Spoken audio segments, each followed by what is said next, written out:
Sveiki prisijungę prie YouTube kanalo Pasauliškis, su jumis vėl aš Justas Žukauskas. Šiandien svečiuose turime docentą, daktarą, Katalikų teologijos fakulteto dėstytoją Artūrą Grickevičių. Labą dieną. Jumis pasikviečiu, nes noriu pakalbėti tokią temą apie bažnyčios istoriją. Jūs dėstote ją ir teologijos fakultete. Kodėl manau tai yra svarbu, nes mūsų visuomenė, bent jau aš kaip asmeniškai prisimenu, galbūt pas kažką mokykloje skiriasi pamokos istorijos, bet per istorijos pamokas nėra pasakoma apie pirmosius amžius. Atrodo, kad nieko nevyko svarbaus, lyg dar dabar paminu mokytojas pasakymą, kad tiesiog nieko nevyko, tenais nėra ką domėtis. Studijavęs fakultete teologiją sužinojau, kad labai yra ką domėtis ir tikrai yra labai ką sužinoti. Dėl to, manau, yra svarbu apie tai pasikalbėti. Pradžiai gal keli tokie klausimai apie jumis patį. Aišku, dabar jau toks klausimas, kodėl tikite į Dievą? Todėl, kad Dievo kūrinyje yra tokia didelė, begalinė ir žmogus be Dievo joje, yra tiesiog smiltelė ir negali net suprasti, kaip visą tai atsirado, kodėl aš esu. Į tuos klausimus tik religija gali padėti atsakyti. Nei kokie modernūs mokslai, nei filosofija, mano požiūriu, į tuos klausimus neatsako. Ir būtų antras klausimas, kodėl esate katalikas, ne koks protestantas, ortodoksas, bet būtent katalikų bažnyčiai? Aš gimiau Lietuvoje, Lietuva nuo 14 amžiaus pabaigos, krikščionių katalikų šalis.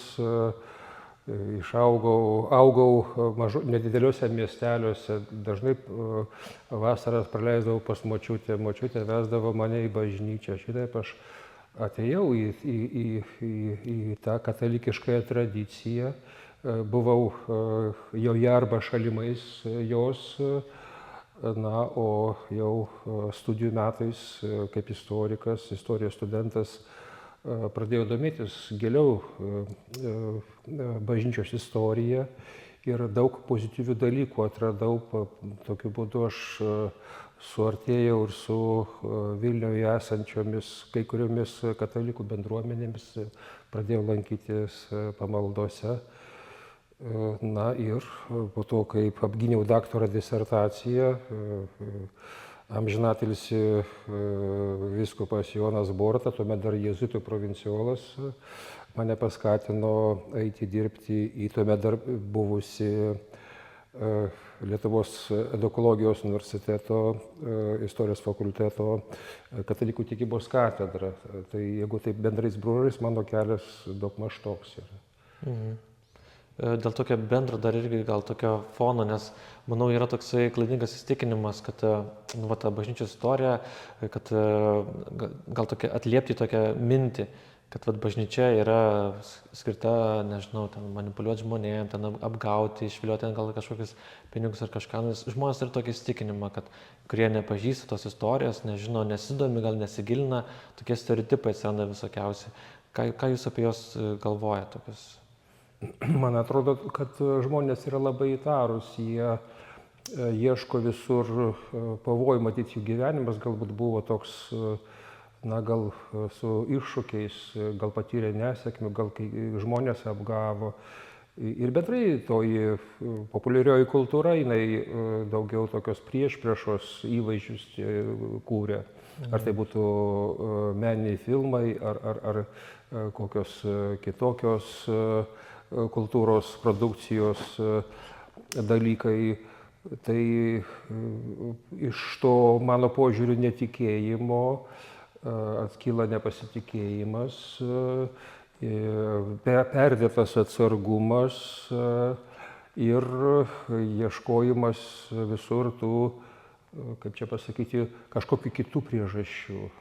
Ne tos priežastys, kurios skelbiamos paties Jėzaus Kristaus, paskui jo mokinių, toliau vyskupų, apie artimo meilę, apie tarnystę, nuolankumą. Ne to tiek tikima, kiek ieškoma visokiausių paaiškinimų, dėl ko tai yra. Kadangi mano karta ir vyresnė karta išaugo tuo komunistiniu laikotarpiu, tai visuomet buvo atotrūkis tarp ideologijos ir tikrovės, tarp propagandos ir žmonių kasdienio gyvenimo. Ir žmonės taip įprato labiau negu kur kitur, galbūt labiau negu Lenkijoje, labiau negu Italijoje ir Vokietijoje labai abejoti. Aš iki šiol pažįstu žmonių, kurie, kai žiūri žinias, tai klauso ne tiek, ką diktorius sako, kiek bėga tą žinių eilutę skaito. Tai kažkas tai turi būti giliai paslėpta tikroji tiesa, o ką diktorius sako, tai išeitų propaganda. Arba ima žurnalą, tai žiūri nuo kitos pusės, nuo galo. Nes sovietmečiu buvo gale kažkokio ten humoro, arba madų kažkokiu tenais šitą nuotraukos, o prieky visą laiką būdavo šitą komunistinė propaganda. Manyčiau, čia toks jų patyrimas yra atsineštas ir perduotas galbūt ir jaunąją kartą nemaža dalimi. Galų gale filmai ir populiarios kultūros Holivudo, pavyzdžiui, Da Vinčio kodas ir kitokie, kurie perša bažnyčios kaip kažkokios tokios pasaulinės, galingos ir klastingos organizacijos įvaizdį. Tai pabandysim būtent šito pokalbio, tikriausiai gausi, kokias aš taip žiūriu į priekį, kad jeigu pavyks viskas gerai, kokias 4 dalis turėtume padaryti apie bažnyčios istoriją, gal 4-5, nežinau, kiek čia dabar gausis, nes yra tikrai apie ką pakalbėti. Šiandien pabandysim aptarti nuo pirmųjų amžių iki greičiausiai iki 4-5 amžiaus. Tai pabandysim išlaužti tuos stereotipus greičiausiai ir tuos mitus. Kaip pasakot, kad koks Da Vinčio kodas. Nes Da Vinčio kodą tai lengva pasižiūrėti. Tu gali įsivesti internetą, pasižiūri ir tai pradeda galbūt ir žmogus tikrai galvoti, kad ten ką rodo, tos paslaptis, kažką atrandi, ten slapti kambariai, ten paslėpti Vatikane, kažkokie tokie, tą ir kuria tą mąstymą, kad yra kažko slapto, ko mums nepasako, neparodo. Bet gal iš to, ką sakot, ir šiaip iš to supratimo atrodo, kad žmogui lengva kažką paimti tokio iš pasaulio, bet kad prisėsti, pasigilinti, nes nelabai yra tokios informacijos, nėra sukurto tokio rimto dokumentinio filmo apie bažnyčios greičiausiai istoriją. Yra gal kažkokie tokie pavieniai, bet jūs reikia rankioti tą informaciją, bet tokio konkretaus, sukonkretintos medžiagos greičiausiai tokios reikia knygą skaityti, kas greičiausiai žmogui tampa, gal ne tik, sako, įdomu ar gal net nuobodu. Tai pradėsim tada nuo pačios pradžios, greičiausiai tai pradžia krikščionybės ir Kristus. Tai krikščionybė atsiranda nuo Jėzaus Kristaus, viešosios veiklos, nors esminiu įvykiu laikomas Jėzaus gimimas yra. Kokia aplinka, kur Jėzus gimsta? Jėzus gimsta, kaip mes žinome, Judėjos Betliejuje, tai yra pažadėtoji žemė, arba kaip romėnai vadino Judėja, Palestina. Palestina kaip sritis susidedanti iš kelių dalių, Judėja, Galilėja, Samarija. Ir čia gyveno išrinktoji tauta, kuri laikėsi Mozės, tikėjo į Jahvę, laikėsi Mozės įstatymo. Ir lyginant su visa kita aplinka, tai yra su Romos imperija, kuri anuo metu užvaldžiusi jau yra Palestina, čia gyvena tie, kurie išpažįsta vienatinį Dievą, tai yra monoteistinė religijos tauta. Žinoma, jie nebuvo vieningi religinių požiūrių, ten keletą srovių buvo, bet čia daugiau judaizmo, nekrikščionybė istorijai tos žinios būtų. O be to žydai buvo įsikūrę daugelį imperijos miestų, jie buvo prekybininkai. Praktiškai kiekviename, kiek žemesnėme mieste buvo žydų bendruomenė. Tačiau tie, kurie gyveno Palestinoje, jie buvo, kaip čia pasakyti, labiau savo tradicijas išlaikę, kalbėjo aramėjiškai. Tuo tarpu tie, kurie gyveno išeivijoje, tai jie, matyt, su nedidelėmis išimtim kalbėjo graikiškai. Ir žinoma, jie buvo labiau atviresni gerai naujienai arba kokiams kitoms įtakoms, sakykime. Tai taip skaičiau tos du, kaip čia pasakyti, arealus arba dvi vietas - Palestina ir visa likusi imperija. Romos imperija. O romėnai yra pagonys. Taip, romėnai yra stabmeldžiai, pavadinčiau, galbūt tiksliau mano požiūriu tas žodis reikštų jų religinės tikėjimus, bet imperija religiškai yra labai mišri. Na, praktiškai tik tai žydai, išrinktoji tauta, yra monoteistinės religijos, visi kiti turi įvairių tikėjimų, yra visokių tikėjimų, kultų. Tiek graikų, tiek romėnų, kai kurie kultai atėjo iš Egipto kaip Izidės arba iš Persijos kaip Balio. Ir tas graikų romėnų dievų panteonas yra labai margas, mišrus ir praktiškai kūrė tokią vertybinę įvairovę arba netgi, sakyčiau, tokio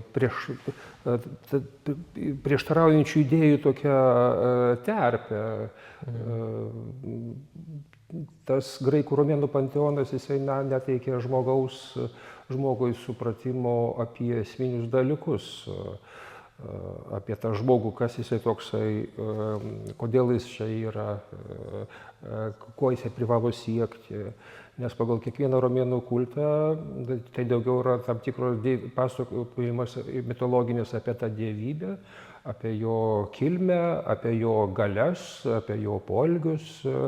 Bet santykis su žmogum lieka neaiškus, kas ten, pavyzdžiui, pasižymi galbūt polinkiu į prekybą, tai jam Merkurijus labai svarbus, jisai garbina Merkurijų, kas pasižymi, taip yra sureikšminęs meilę, šeimos, artimųjų, jaunuolių meilę, tas gal kreipiasi į egiptiečių deivę Izidę. Na ir taip toliau, bet tai neformuoja tokio vientiso monoteistinio mąstymo ir atitinkamai žmogaus ir jų visuomenės.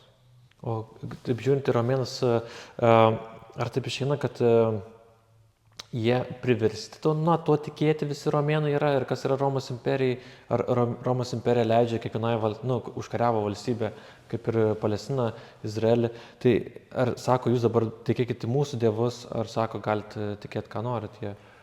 Ne, Romos imperijoje ir anksčiau Respublikoje nebuvo tokios religinės prievartos, kad reikėtų laikytis, sakykime, vieno ar kito dievo kulto.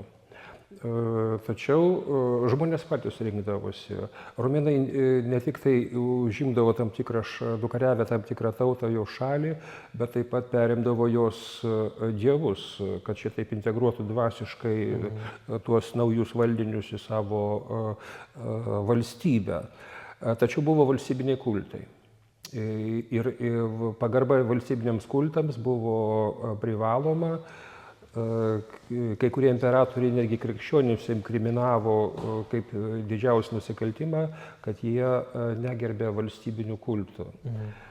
Na tai ir tie valstybiniai kultai provincijų sostinėse buvo privalomi valdininkams ir visi, kurie norėjo padaryti karjerą, gauti kokius valstybinius užsakymus, tenais duonai kepti ar dar kažkam, tai jie stengdavosi šalia tų valdininkų būti, dalyvauti tuose valstybinių kulto apeigose, bet trūksta duomenų, kad iš viso būta žmonių, kurie visiškai neigtų dievus kaip tokius, kaip dievą kaip idėją, kurie save postuluotų kaip netikinčius, kaip ateistus. Keliaukim toliau. Apie patį Jėzus Kristaus asmenį, apie jo gimimo, kaip ir metus, datą. Yra manoma, kad Jėzus mirė 33 metų, o gimė, taip jau taip paviršutiniškai žiūrint, kad nuliniai, kaip mes skaičiuojam, žmonės istorija, nuliniai, tai prieš Kristų ir po Kristaus. Ar tas skaičiavimas tikslus, nes žmonės labai mėgsta, sako, man 33 metai suėjo, tai dabar aš Jėzaus metų, ar čia toks Ar yra tikslių duomenų, kad būtent tokiais metais Jėzus gimė ir mirė? Ne, šitie skaičiai nėra tikslus. Jie ir negalėjo būti tikslus, todėl kad tuo metu, kaip apaštalai ir jų mokiniai rašė apie Jėzų Kristų, kuomet buvo rašomi evangeliniai tekstai, jungiami, komponuojami į ištisus pasakojimus, į evangelijas, nebūta vientiso nuoseklaus laiko skaičiavimo. Laikas buvo skaičiuojamas pagal imperatoriaus valdymo metus. Štai todėl Lukas, rašydamas apie Joną Krikštytoją, jisai nurodo, kad tai vykę 15 imperatoriaus Tiberijaus valdymo metais. Reiškia, po to imperatoriaus yra kitas ir vėl laikas skaičiuojamas nuo to naujo kito valdovo valdymo pradžios.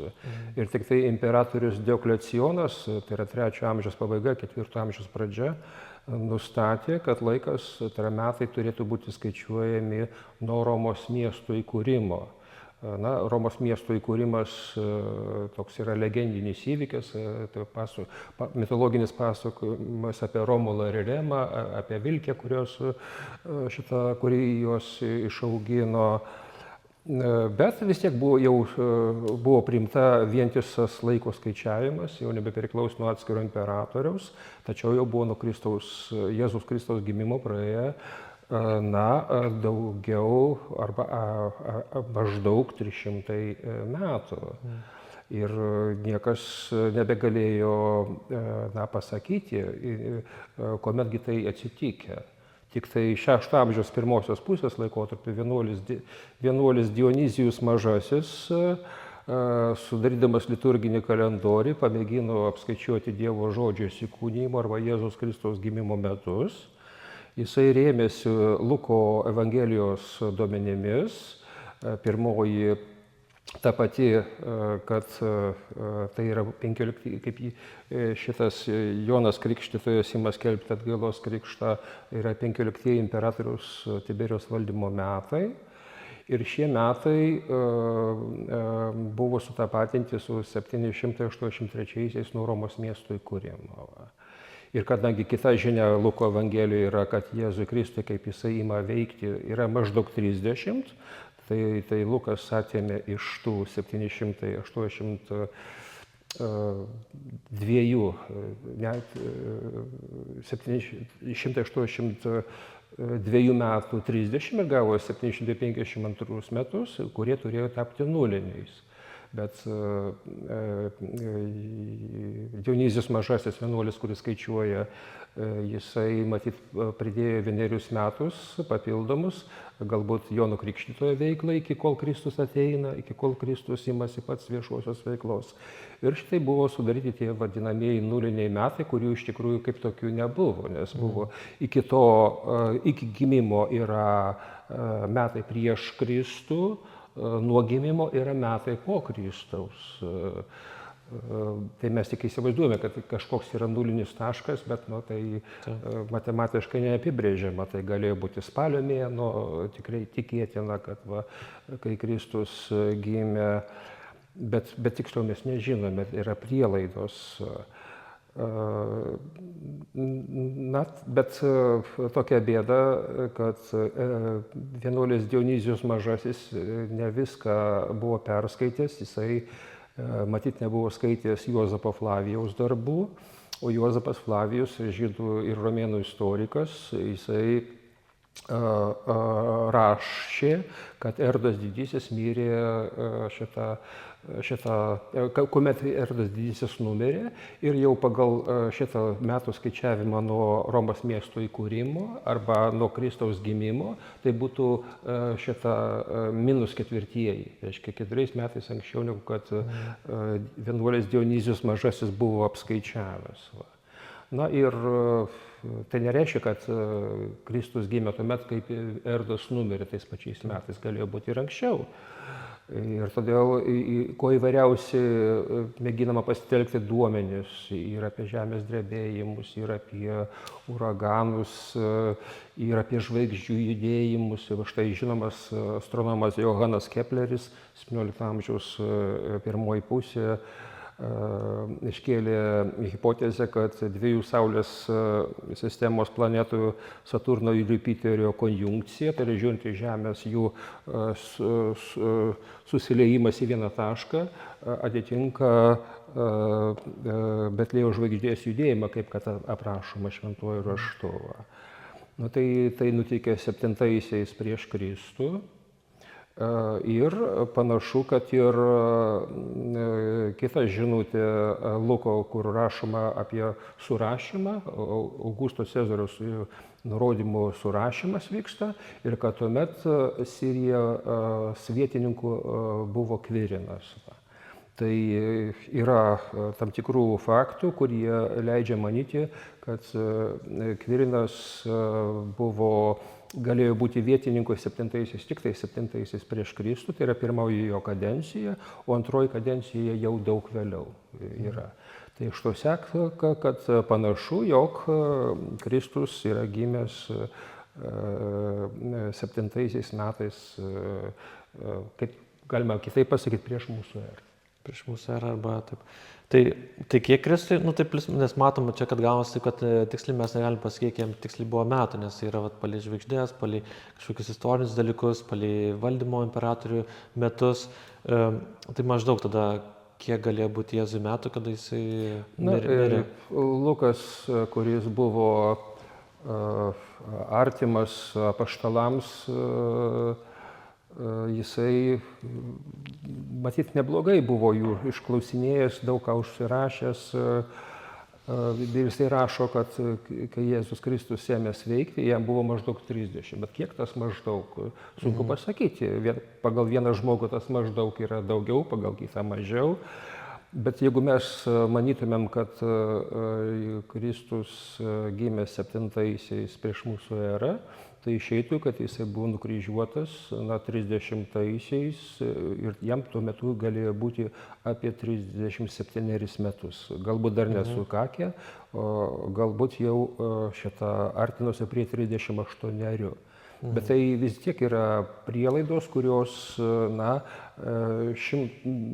negali būti be jokių išlygų, be jokių abejonių priimtos. Vis dėlto bažnyčia ir bažnyčios istorikai yra atviri tyrimams ir jeigu kokie nauji duomenys būtų, žinoma, visi istorikai, kurie šito klausimą domisi, žino, jie jais naudotųsi ir patikslintų ir šitas datas. Bet iš tiek senų laikų mes suprantame, kad duomenų papildančių yra labai retai pasitaiko naujų duomenų.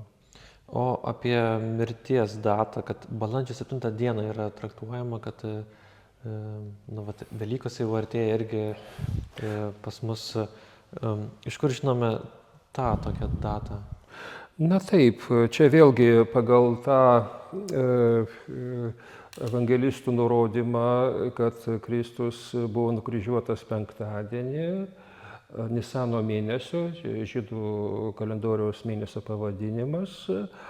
Tik tai vieni nurodo Nisano 14-ąją, o kiti evangelistai 15-ąją dieną. Va. Ir tada žiūrima, o kadagi penktadienį buvo toji Nisano 14-oji arba 15-oji. Va. Ir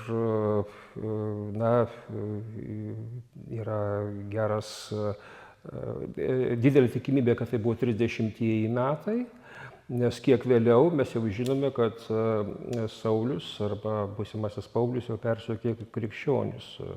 Iš to seka, kad vėlesnės galimybės atkrenta. Ta prasme, kad didžiausia tikimybė, kad tai yra penktadienis Nisano 14-ąją buvo būtent 30 metų balandžio 7 dieną. Čia taip paminėjot tokį dalyką, tą skirstimą laikotarpiu. Vieni sako prieš mūsų erą, kiti sako po mūsų eros, arba kad prieš Kristų ir po Kristaus. Iš kur kyla toksai, čia buvo užsiminęs, bet taip, tas toksai vakarų pasaulyje toksai pasakymas, kad kažkokie dalykai antikos graikų filosofai, pavyzdžiui, kurie gyveno, tai buvo prieš mūsų erą, prieš Kristų ar prieš mūsų erą, o dabar gyvename Kristaus laikais arba... Na tai kaip krikščionys vienuolio Dionizijaus Mažojo dėka turėjo, jau žinojo Kristaus gimimo metus, nors ir netiksliai, kaip mes suprantame, jie skaičiavo laiką būtent nuo Kristaus gimimo. Ir kiekviename rašte lotiniškai būdavo parašyta Anno Domini arba viešpaties tokiais ir tokiais metais. Ir iki 18 amžiaus Europa buvo krikščioniška ir buvo vartojama toji sąvoka, kad po Kristaus arba viešpaties tokiais ir tokiais metais, jeigu iš lotynų kalbos verstumėm. Bet 18 šimtmečio metu kyla racionalizmas, kuris ima ginčyti visus metafizinius dalykus, tai yra tai, kas yra užregimos tikrovės, dvasingumą, Dievą, žmogaus sielą ir panašiai. Ir tokiu atveju Kristus yra irgi neretai traktuojamas kaip, ne kaip istorinis asmuo, tai yra tikrai buvęs ir veikęs, o kaip pramanytas, kaip mitologinis personažas. Nors istoriniai faktai rodo, kad jisai buvo, jie vis tiek sakė, kad pragalvotas? Na, žinot, istoriniai faktai, žmogui yra įprasta atsirinkti faktus tokius, kurie jam patinka, kurie patvirtina jo paties mąstymą. Ir todėl yra labai svarbu kurti tam tikrą, kaip čia pasakyti, tapatybę remiantis istoriniu pasakojimu, naratyvu. Mūsų atveju tai svarbu krikščioniškai tą naratyvą kurti, nes jeigu tą naratyvą kūrė kiti, tai jie atitinkamai ir sukuria kitokį naratyvą. Ir taip atsiranda tada vietoj metų skaičiavimo po Kristaus arba iki Kristaus gaunasi mūsų era, bet tai pagalvokime, 1 amžiaus viduris, tai išeitų mūsų era, ne, va štai mes dabar 21 amžiaus žmonės, naudojame kompiuterius, leidžiame kosminius laivus, zondus iki Saulės, iki Marso, ir tai mūsų era, ir 1 amžius, ir 2 amžius, ir Romos imperijos laikai yra mūsų era.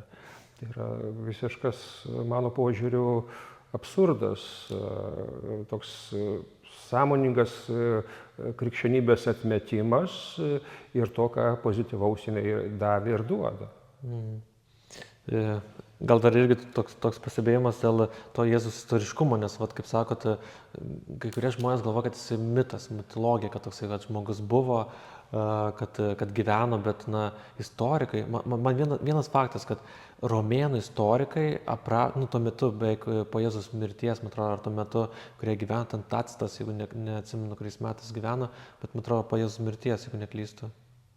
Tacitas, na taip, Tacitas paminėjo krikščionis, kurie atsidavė žmogui, kuris buvo nukryžiuotas. Ir kiti keli romėnų autoriai taip pat mini panašius faktus, tačiau formaliai tie teiginiai buvo atmesti, kadangi tai nėra paties Jėzaus Kristaus gyvenimo tarpsnių. Tai yra kelių dešimtmečių vėlesni, keliais dešimtmečiais vėliau užrašyti teiginiai. Tai formalia logika, jeigu prie paties Jėzaus Kristaus, kai jis gyveno, neva niekas jo vardo nepaminėjo, joks raštas, reiškia, jo ir nebuvo. O kad jeigu vėliau mini, ten po 10, po 20 ar po 50 metų, tai čia skaitoma kaip nepatikimas teiginys. Bet tai tokiu atveju tai iš viso dauguma žmonijos nebuvo, tik tai buvo imperatoriai, ten karo vadai ir panašiai. O visų kitų žmonių nebuvo, nes jų vardų niekas neužrašė. Tai reikštų, ką istorikai užrašė, tas yra, kurie gyveno tuo metu. Jeigu tu istorikas, tu gyveni vėliau, tu rašai apie praeitį, reiškia, viskas Čia gal pramainai, čia gal tiesiog išgalvota yra žmonėm toksai gal mąstymas tada atsiras gali, ne? Na taip, jeigu filosofija diktuoja pasaulyje vaizdį be Dievo, tai tada žmogaus protas šitą parenka visokius faktus ir argumentus, kurie šitą pasaulyje vaizdį be Dievo padeda pagrįsti. O tai, kad, sakykime,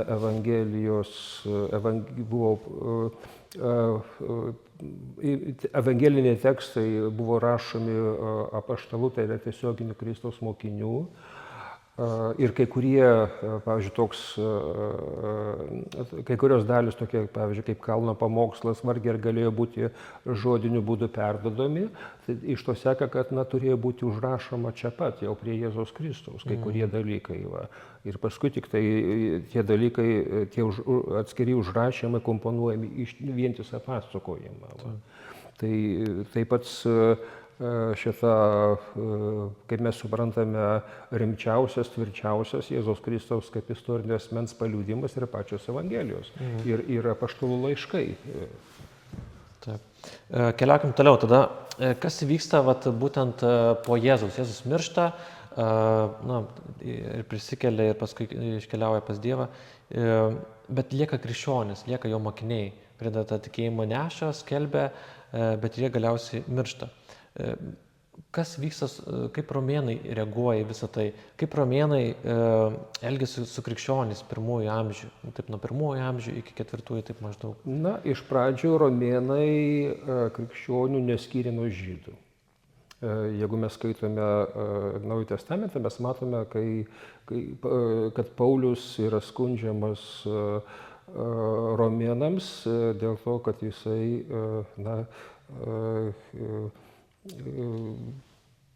iškraipo tikėjimą, kad jisai nusikalsta Dievui. O jam yra atsakoma, kad nenorime kištis į žydų reikalus.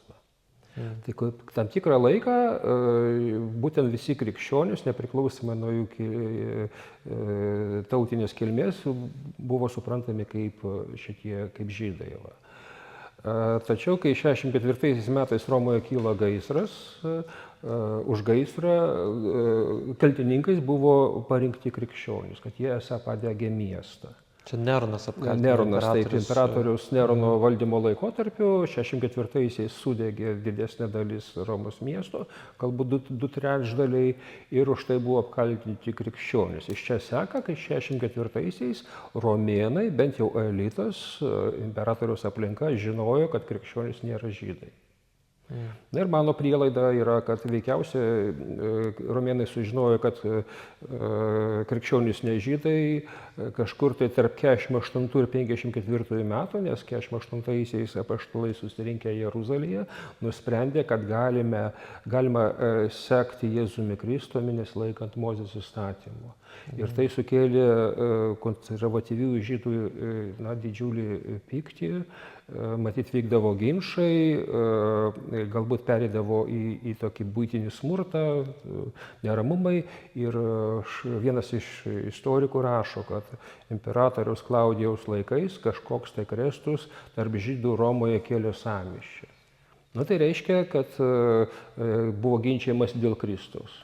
Ir tuomet jau, matyt, po tų, kai žydai buvo išvaryti už tą sąmyšį ir krikščionys, matyt, buvo išvaryti, tuomet buvo daug aiškinama, gal iš žydų pusės, gal ir iš krikščionių pusės, kad Kristaus pasekėjai ir kiti žydai tai nėra ta pati grupė. Bet va štai Neronas persekiojo krikščionis už neapykantą žmonių giminį, kad jie padegė Romą. Bet tai nebuvo kažkokia tokia politika, kuri būtų racionali, siektų kažkokio tai tikslo. Tik tai nuo 1 amžiaus pabaigos įmama krikščionis traktuoti kaip neprimtinus Romos valstybei. Imperatorius Domicijonas 1 amžiaus pabaiga nurodė krikščionis bausti, kad jie yra bedieviai. Ir remiasi ir užsima svetimais burtais. Bedieviai reiškia atmeta graikų romėnų dievus, o užsima svetimais burtais, tai krikščionių apeigos liturgija. Paskui imperatorius Trajonas, jau čia pirmo amžiaus pabaiga, antro pradžia, jis nurodė bausti krikščionis kaip besilaikančius draudžiamo kulto. Tai reiškia, jau krikščionybė pripažįstama kaip religija, krikščionis kaip religinė grupė, bet toji grupė ir toji religija yra draudžiama. Nes krikščionis prieštaravo graikų romėnų dievų panteonui, jie atmetė graikų romėnų dievus. Bet reiškia, jau krikščionių tuo metu yra pakankamai daug, kad jis turi pripažinti. Nes pradžioje buvo 12 mokinių, dar 500, kurie tikėjo, reiškia, jų vis daugėjo. Na, jeigu mes čia sustojame ties imperatoriumi Trajonu, tai jo vietininkas Bitinijos ir Ponto provincijai, tai yra dabartinės Turkijos šiaurinės rytis, savo valdovui rašė, kad patenka ir pateks daug visokio amžiaus, visokios padėties abiejų lyčių žmonių į šitą pavojų, reiškia, krikščionybę.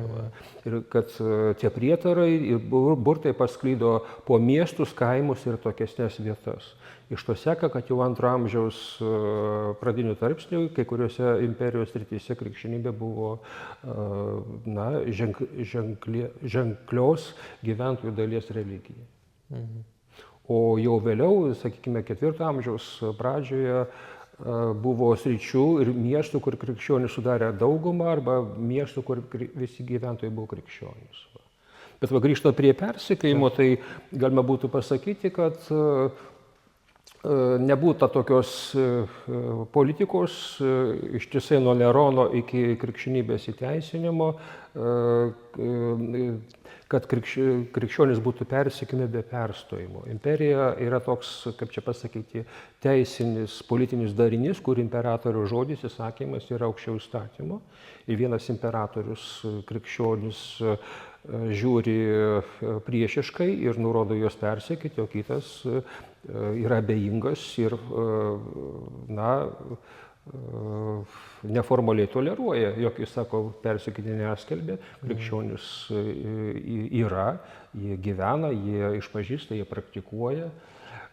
Tai istorikai priskaičiuoja, kad tokius 10 tokių stambesnių, žiauresnių krikščionių persekiojimo laikotarpių. Ypač ryškus buvo 3-ojo šimtmečio vidurio tarpsnis 2 imperatorių Decijaus ir Valerijono, mėginta krikščionis kaip tokius išnaikinti visus.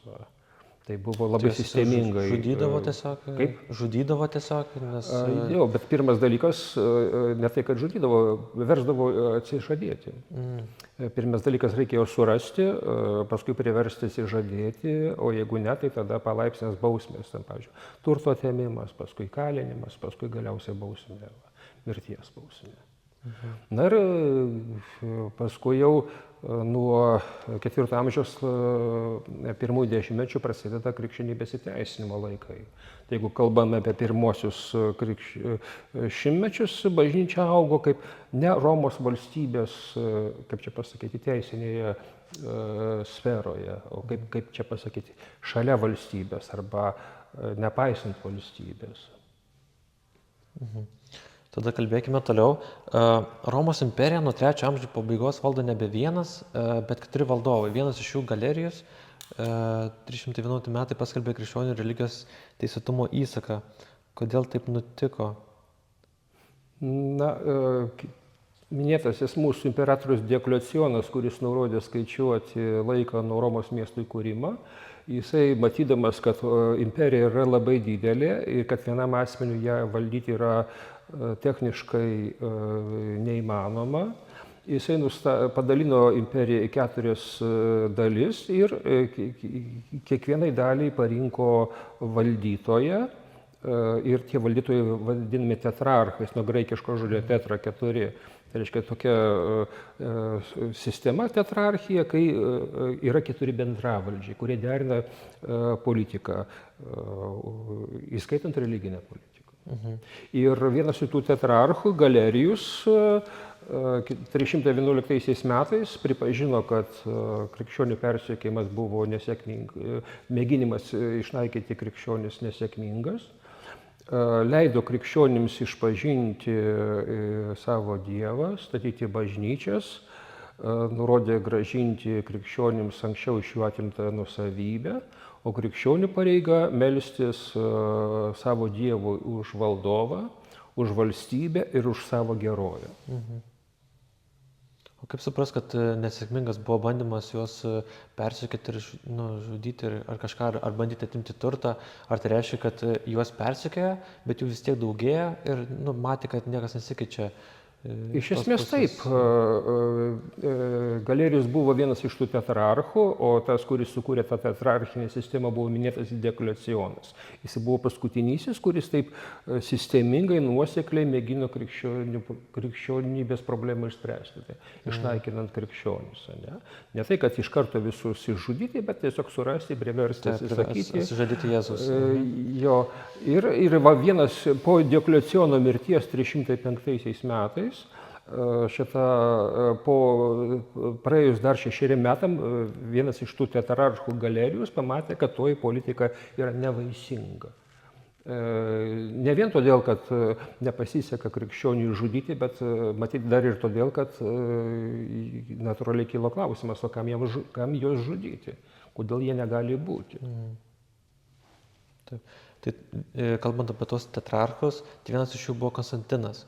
Jisai tapo palankus krikščionims, net gal toks Romos imperatorius, kuris labiausiai toks palankus. Kodėl taip nutiko?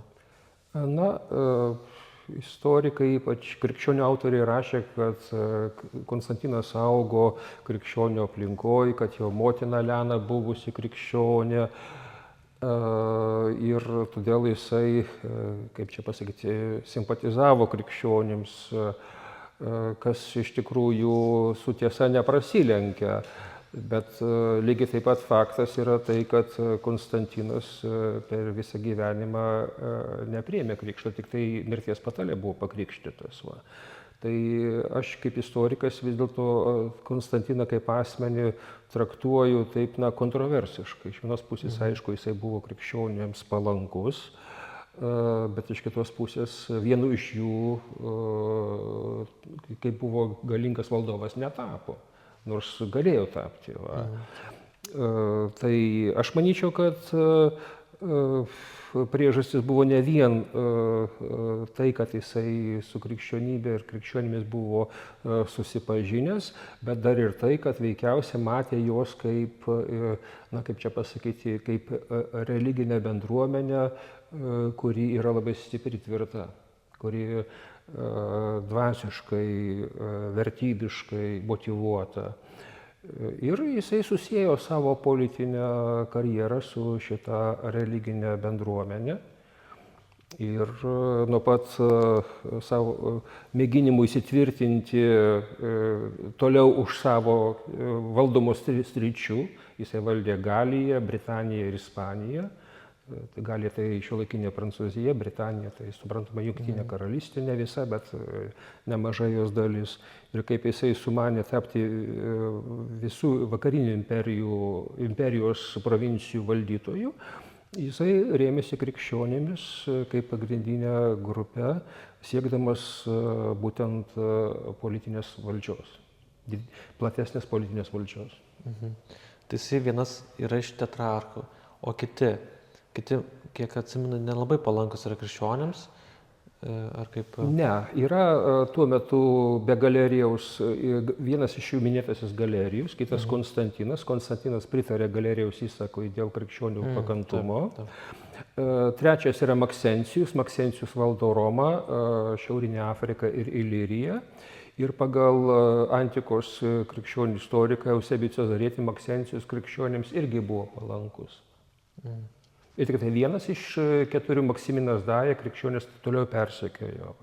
Jisai valdė dalį rytinių provincijų. Tai va čia kilo kova tarp 2 tetrarchų, kurie abu buvo krikščionims palankus.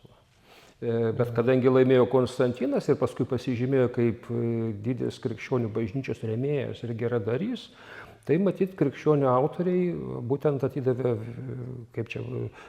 pagarbą būtent Konstantinui, o Maksencijus taip ir liko istorijos, kaip čia pasakyti, šiukšlinę nepavadinčiau, bet istorijos kažkur tai ne tiek svarbiausia puslapiuose. Tai va ta jų kova, kodėl jie kariauja, kodėl tie 4 tetrarchai, kurie Romos imperatoriai yra ir jie pradeda kovoti, dėl ko jie kovoja? Na, valdžia yra toks dalykas, kurį žmogų pavadinčiau pavergiu, uzurpuoja. Valdovas atrodo, tai yra galingas, jisai viską gali sau leisti, jeigu jis yra imperatorius, jeigu tai nėra kokia konstitucinė monarchija ar kažkas panašaus. Ne? Bet iš kitos pusės jo valdžia yra trapi. Jisai privalo rūpintis vairiais dalykais, kad toji valdžia nesusilpnėtų. O jeigu yra kitas tetrarchas, kitas bendravaldis, tai turi būti tada labai glaudus ryšiai tarp jų.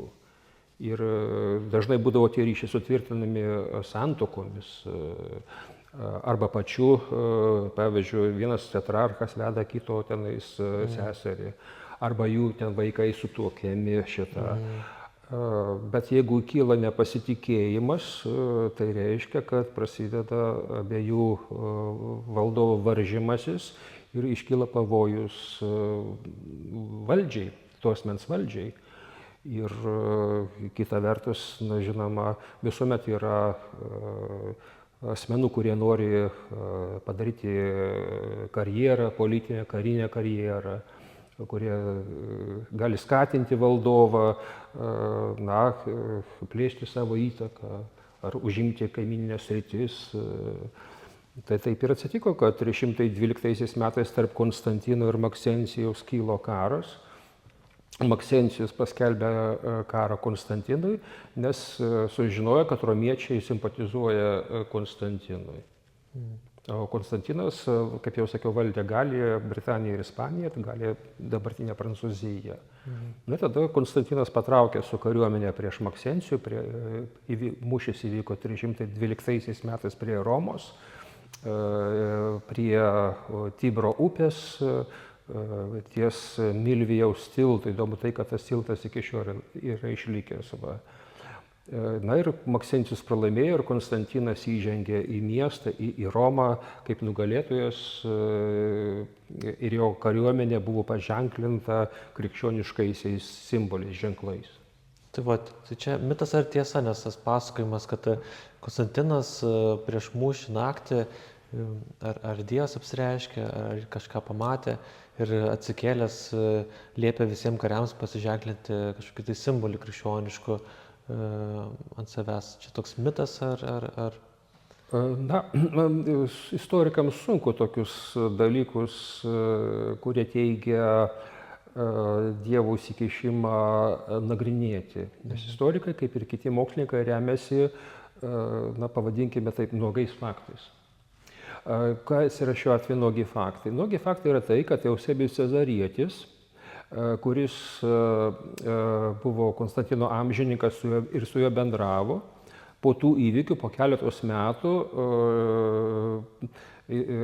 esą iš Konstantino girdėjęs, kad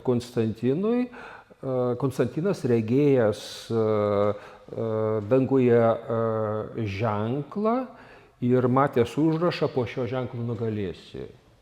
Eusebijaus Cezariečio tekstas laikui bėgant perrašinėjamas ir tas sąvoka dangiškasis Dievo ženklas buvo pakeista sąvoka kryžius. Bet tikėtina, kad buvo teigiama dangiškasis Dievo ženklas. Todėl, kad kitas tų laikotarpio autorius Laktancijus, jisai būtent rašo, kad Konstantinui pasirodęs Kristus ir jisai liepęs dangiškuoju Dievo ženklu paženklinti karių skydus. Ir tas dangiškasis Dievo ženklas tikrai ne kryžius, o Kristaus monograma, pirmųjų graikiško žodžio Kristos raidžių samplaika X ir R. Nu, tikriausiai mes matome ir ant liturginių indų, ir ant drabužių šitą ženklą. Na, o matyt, bet kuriuo atveju už šito pasakojimų slypi istorinė tiesa, kad Konstantinas jau iki mūšio ir tikėtina netgi iki karo buvo susijęs save su krikščionimis.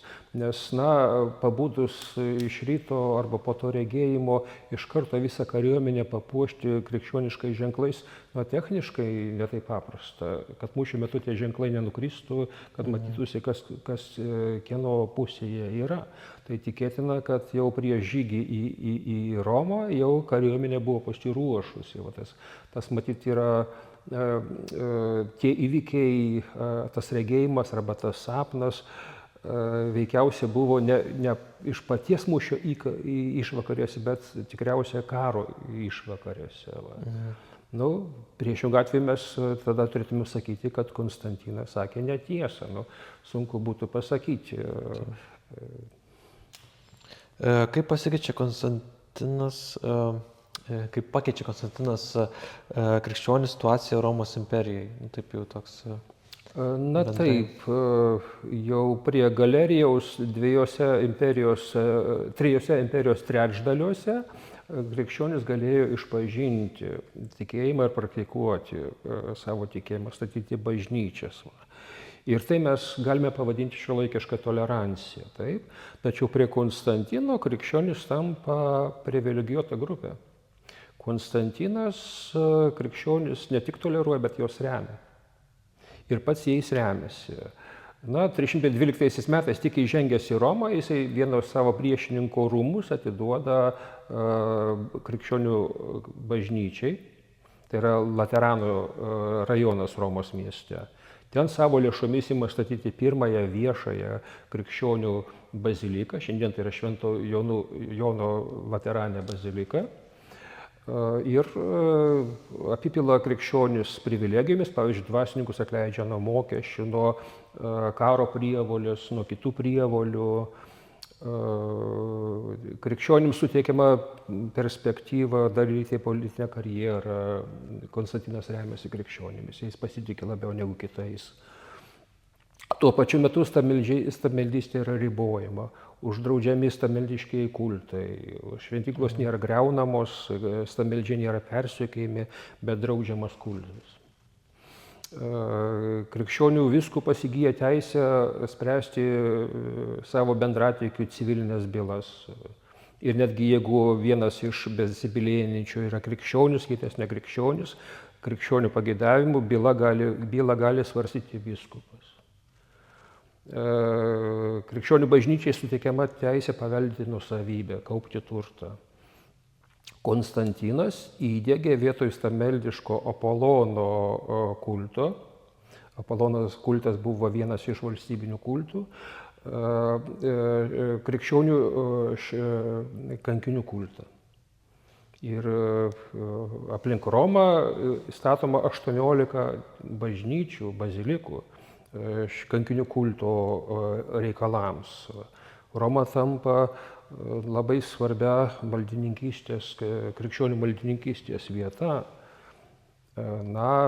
Konstantinas uždraudžia žmogaus nuteistųjų ir vergų veidų žymėti, išdeginant kaktoje atitinkamą ženklą. Buvo tvarka tokia, kad pabėgęs vergas jį pagavus būdavo paženklinamas, kad antrą kartą jam pabėgus jis lengviau būtų surandamas. Tai tie ženklai būdavo įvairūs, bet čia svarbiausia kokia motyvacija. Žmogaus veidas yra dangiško grožio panašybė, tad nevalia jo gadinti. Tai mes matome, kad pagal krikščionišką pasaulėžiūrą ir pagal krikščioniškas vertybės mėginama, kaip čia pasakyti, reglamentuoti romėnų gyvenimą, romėnų požiūrį tam tikrus dalykus. Būtų galima dar pridurti, kad jisai ir skiria pinigus nemažus krikščionių bažnyčiai. Ją remia, ypač tuose srityse, kur būta tam tikrų krikščionių mažumų, tam tikrų atskalų nuo didžiosios bažnyčios. Konstantinui bažnyčia tampa jo valdžios atrama, pagrindinė atrama. Ar galima įvardinti, kad Romos imperija pripažįsta kaip svarbiausia krikščionybė religija?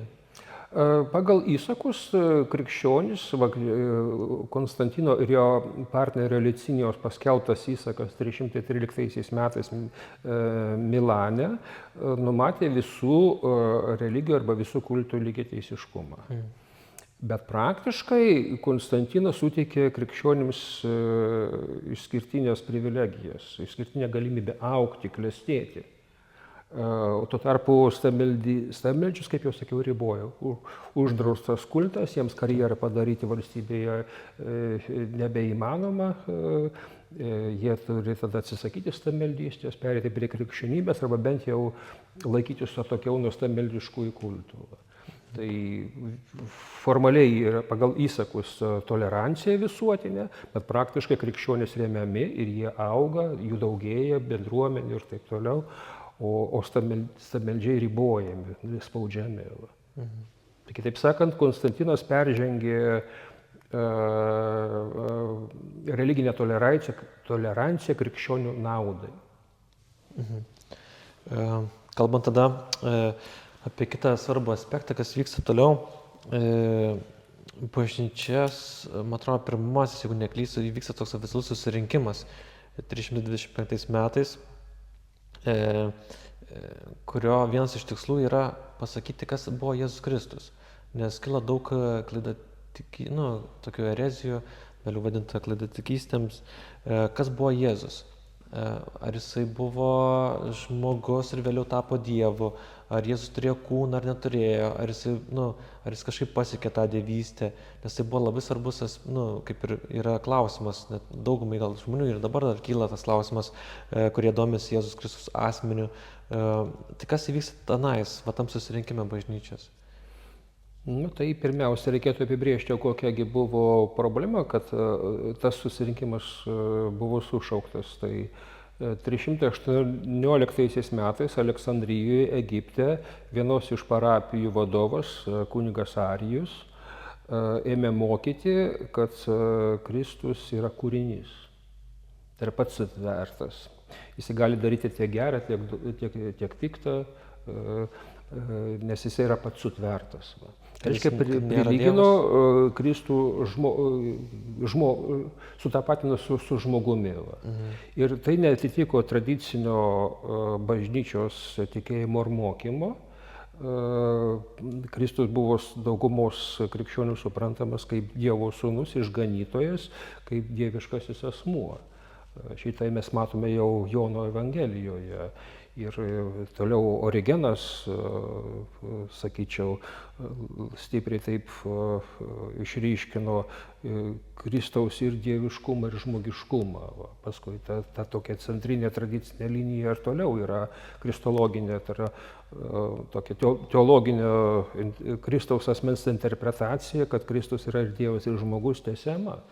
Bet Arijus iškėlė sudarė tą problemą ir kai Konstantinas 324 metais nugalėjo savo buvusį partnerį Licinijų, užvaldė visą imperiją, skaitant rytus, jisai rado ten rytuose krikščionis nevieningus, besiginčiančius, o jo imperatoriaus tikslas krikščionių pagalba stiprinti savo valstybę, kad krikščionis būtų tos valstybės pagrindas. Ir jisai siunčia į rytus savo patikėtinį Kordobos vyskupą Osijų, kuriam išduotas laiškas ir Konstantinas rašo, kad tarp visų Dievo tarnų atkurti bendrą santarvę, kad ir pati valstybė maldingai nusiteikus į laimę žengtų. Tai reiškia, jam reikia krikščionių vienybės kaip politinio stabilumo pagrindo. Ir tada jisai šaukė į Nikėją, dabartinis yra Turkijos Iznikas, nedidelis miestelis netoli Konstantinopolio, dabartinis Stambulas, susirinkimą, kuris tuo metu, jis nebuvo suprantamas kaip sinodas, bažnyčių metropolijų sinodai vykdavę, vyskupų susirinkimai, o čia šaukė imperatorius ir tai suprantama buvo kaip imperatoriaus patariamoji taryba, lotiniškai concilium principis. O mes vadiname tuos asmenis, tuos valdovus imperatoriais, patys romėnai juos vadino princeps, tai yra pirmasis. Tai concilium principis, tai reiškia to pirmojo susirinkimas ar pasitarimas. Va. Ir jisai kaip valdovas šaukia, jisai apmoka vyskupams kelionės išlaidas, juos išlaiko atvykus į tą Nikėją ir jisai dalyvauja susirinkime. Ne tik dalyvauja kaip asmuo, bet ir kaip valdovas. Jisai kalba, jisai argumentuoja. Va. Susirinkę buvo maždaug 250, gal net ir daugiau dalyvių. Ir tik tai mažuma, maždaug apie 20 buvo Arijaus koncepcijos šalininkai. Tai yra, kad Kristus visas kūrinys, ne Dievas. Va. Suprantama, atitinkami buvo sprendimai. Šitą tradicinis tikėjimas, krikščionių ganytojų dauguma nusprendė priešingai, negu kad Arijus teigia. Tai buvo suformuluota samprata, Dievas tėvas ir sūnus esą vienos prigimties, tai reiškia dieviškosios prigimties. Ir Konstantinas tą sampratą įtvirtino savo įsaku, ji tapo imperijos krikščionims privaloma. Bet pirmiausia, tai nusprendė susirinkimas tas, buvo atitinkamas kanonas parašytas. O kiek maždaug, ar yra kažkokie duomenys, kiek maždaug dalyvavo tenais? Senieji raštai nurodo 318 dalyvių, bet istorikai skaičiuodami pagal įvairiausius išlikusius tekstus, jie priskaičiuoja 220, 250, daugmaž tiek. Tai tiesiog dauguma turėjo, reikėjo daugumos balso, kad dauguma nuspręstų, kaip mes tikime iš tiesų, kas atitinka šventąjį raštą, mūsų tradicija. Taip, ir Konstantinas daugumą parėmė, jisai labai stipriai, griežtai, nes jam reikėjo vienybės ir vienybę pasiekti buvo su dauguma lengviau. Tai šiuo atveju bažnyčios ir valstybės interesas visiškai sutapo. Taip, ir tą tikėjimo išpažinimą, kurį mes šiandien ir turime, jo pradžia ir yra čia greičiausiai, kad tas Nikėjos susirinkimas ir apsprendė tuos visus klausimus, kas yra Jėzus ir taip toliau. Kitas klausimas būtų, kas nutinka 380 metais, jog krikščionybė tampa vienintelė Romos imperijos valdinių religija? 380 metais Teodozijus, kuris pretendavo valdyti imperijos vakarinę dalį, būdamas Tesalonikose, paskelbė įsaką, kuris prasidėjo žodžiais visos tautos. Pagal tą įsaką visos tautos, kurios valdo Teodosijus, privalo laikytis tos religijos, kurią Dievo apaštalas Petras yra atnešęs romėnams. Ir tos religijos laikosi popiežius Damazas. Ir tos religijos besilaikantieji išpažįsta švenčiausią trejybę, aš aišku trumpinu tau įsakos turinį. Ir va šitie, kurie laikosi Petro atneštos religijos, kurios laikosi popiežius Damazas ir kurie išpažįsta švenčiausią trejybę pagal šitą įsaką, yra krikščionys katalikai. O visi kiti prisima eretiško, tai yra klaidingo mokymo nešlovę ir jų sueigos negali vadintis bažnyčiomis. Juos privalo tos klaidatikius bausti Dievo teismas, o paskui ir valdovo teismas. Tačiau tai buvo tik tai dalies imperijos sričių teisinis aktas, nes Teodosijus tuo metu valdė labai nežymią imperijos dalį. Bet laikui bėgant jo valdžia plėtėsi ir galiausiai 394-aisiais Teodosijus tampa vienvaldžiu, reiškia šitas įsakos visos tautos įsigali visoje imperijoje. Šito įsako buvo įtvirtinta toji tradicinė arba toji didžioji bažnyčia. Toj, kurį Nikėjos suformulavo šitą Dievo tėvo ir sūnaus vienos prigimties sampratą. Ir pagal šitą simbolį, pagal šitą išpažino Kristų. Tai šitaip buvo įtvirtinta tradicinė krikščionybė teisiškai imperijoje ir tai paspartino mažų religinių krikščioniškų grupių arba atskalų sunykimą, tokių kaip arijonų, o taip pat ir stabmeldystės nykimą.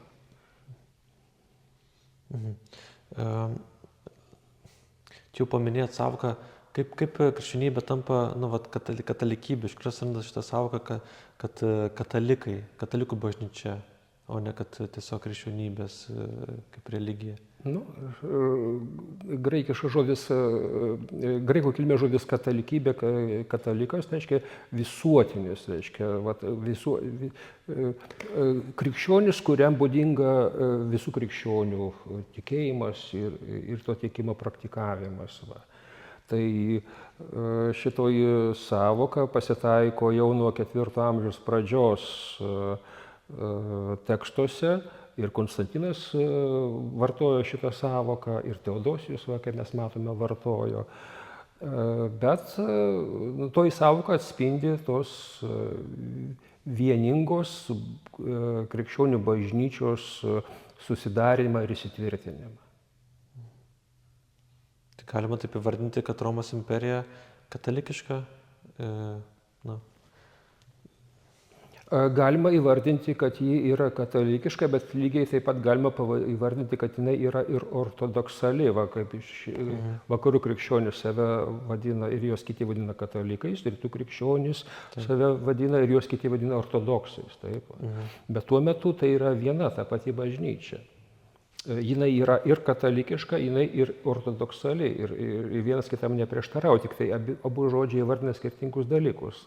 Katalikiškas reiškia, kad visuotinis, reiškia visi krikščionys yra vieningi, viena bažnyčia, ortodoksalus, tai reiškia, kad tikėjimas atitinka ir autentiškas, tikras tikėjimas. Bet ir čia matyt tos savokos, kaip ir pati savoka krikščionybė, yra istorinė savoka. Buvo laikas, kai tos savokos nebuvo suprantama. Taip ir čia kiekviena savoka atspindi savo laikmečio ypatumus. Taip. Tada paskutinis dalykas būtų šventasis sostas ir popiežius. Kaip nutinka, kad tie krikščionys, tie katalikai pirmieji, sako, turi būti kažkur, popiežius, turi būti kažkokia galva, kažkas aukščiau turi būti kaip valdantysis. Jėzus Kristus subūrė mokinius ir buvo pats jų mokytojas. Mes matome jį virš savo suburtos bendruomenės. Jėzus Kristus pavedė bažnyčią Petrui. Pirmiausia, jisai išskyrė Petrą, teigdamas, tu esi Petras uola ir aš ant šitos uolos pastatysiu savo bažnyčią. Čia iš Mato Evangelijos. Ir šitas išskirtinumas buvo mokinių priimtas, kaip iš Morkaus Evangelijos mes matome, kaip atėjus jie į Kristaus kapą moteris kūną sutvarkyti, paruošti laidojimui, rado angelą, kuris pasakė, eikite, pasakykite mokiniams ir Petrui. Reiškia, yra mokiniai, bet yra Petras. Petras neeilinis mokinys, jau kažkas daugiau negu mokinys. Reiškia, virš tų mokinių. Tai reiškia, Kristus Petrą išskyrė, mokiniai tą Petro išskirtinumą priėmė. Bet kągi Petras turėjo daryti? Tiesiog laukti, kol Kristus ant jo bažnyčią statys. Tai čia kitos Evangelijos byloja, ką turėjo daryti. Pirmas dalykas, Lukos berods rašo, kad Jėzus kreipėsi ramėjišku vardu į Petrą, Simonai, aš meldžiuosi už tave, kad tavo tikėjimas nesusvyruotų, o tu savo ruožtu stiprink brolius. Iš to seka, kad Kristus meldžiasi už Petrą, o Petras turi melstis už savo brolius, už kitus Kristaus mokinius. Taigi pirma pareiga Kristaus ir Petro įpėdinio yra melstis už savuosius, kreiptis į Dievą. Na, o toliau Jono Evangelijoje yra visiems gerai žinoma eilutė, kad Petrui yra pavedama ganyti Kristaus avis. Tai reiškia, ganytojo ir avies sąvokos reiškia ne tik tai, kad ta gyvulininkystės dalykus, bet dvasinios viršenybės ir dvasinio vadovavimo dalykus. Na tai Petras šitai, kai buvo išskirtas ir kas jam buvo patikėta, darė Jeruzalėje. Nuo 42 metų jo Jeruzalė nebėra, jisai tam tikrą metu yra Antiochijoje, paskui Romoje, kur savo gyvybės kainą liudijo Jėzų Kristų. Tai buvo nukryžiuotas Nerono persekiojimo laikų Vatikane. Na, bet Petras, kaip kad Jėzus išsirinko Petrą, tai Petras matyt išsirinko iš mokinių kitą, įpėdinį išsirinko. Ir pirmaisiais šimtmečiais mes matome, kad tikrai yra išrenkamas įpėdinis. Tik tai vėliau matyt, kaip galėjo būti šita situacija, kad vengiant persekiojimų, kad įpėdinis nežūtų, galėjo būti keli kandidatai numatome, bet paskui nei vienas nežuvo. Reikėjo pasirinkti bendruomenę, kurisgi iš tikrųjų yra pirmasis arba tikrasis. Tai panašu, kad nuo 2 amžiaus pabaigos, 3 pradžios imama rinkti, bendruomenė ima rinkti įpėdinį. Bet tai reiškia, kad įpėdiniai iš Petro perima jo pareigas ir galias. Ir šitokiu būdu per tą apaštalinę tradiciją, nuo apaštalų iki mūsų laikų yra tęsiama toji dvasinių galių, dvasinės tarnystės tradicija, kuri vadinama apaštalinė tradicija. Tai būtent Romos vyskupas ir buvo ir yra apaštalo Petro įpėdinis. Kitaip sakant, toji valdžia, jinai kyla iš paties Jėzaus Kristaus sprendimo. Taip. Toks tada pabaigai apibendrinimas, manau. Jūs kaip tikintis istorikas, aš taip žvelgiu tą visą, ką mes čia aptarėme, tą laikmetį, 300-400 metų krikščionybės, sutiktumėt su mintim, su pasakymu, kad tai yra Dievo veikimas ir stebuklas, nes vienas žmogus, turėdamas 12 mokinių, įkuria galingiausią, kaip ir tas galingiausias, gal toks žodis, bet tokia didžiausia religija pasaulyje, kuri prasimuša, tiesiog prasiskina kelią savo tikėjimo, kas atrodo būtų nesuvokiama. Juos ir persekiojo, juos Romos imperatoriai jiems neleido plisti kai kurie pradžioje, sąlygos nebuvo tinkamos, vėliau įvairios erezijos, įvairiausi klaidatikystės įvairiausios, kurios kliudė plėstis ir kėlė visokiausių sąmyšį tarp krikščionių, kas tas tikėjimas, ar turim bendrą pagrindą. Atrodo, tas visas augimas krikščionybės, ar tai būtų, ar galėtumėte įvardinti kaip kokį stebuklą Dievo? Sunku pasakyti. Istorikai, kaip jau sakiau, remiasi faktais, tik tai faktais, jais remdamiesi kūrė prielaidas, hipotezes, jas tikrina, konstatuoti moksliniais įrankiais stebuklo nėra įmanoma, kadangi stebuklai yra unikalūs, juos neįmanoma patikrinti, pakartoti, aprašyti, ištirti. Aš čia vertinčiau teologiškai, ne kaip istorikas, o būtent iš tikėjimo perspektyvos, kad čia veikiausiai žmogaus išganymo planas. Nei vienas iš Kristaus mokinių ar jo įpėdinių, ko gero, nesitikėjo ir nemanė, kad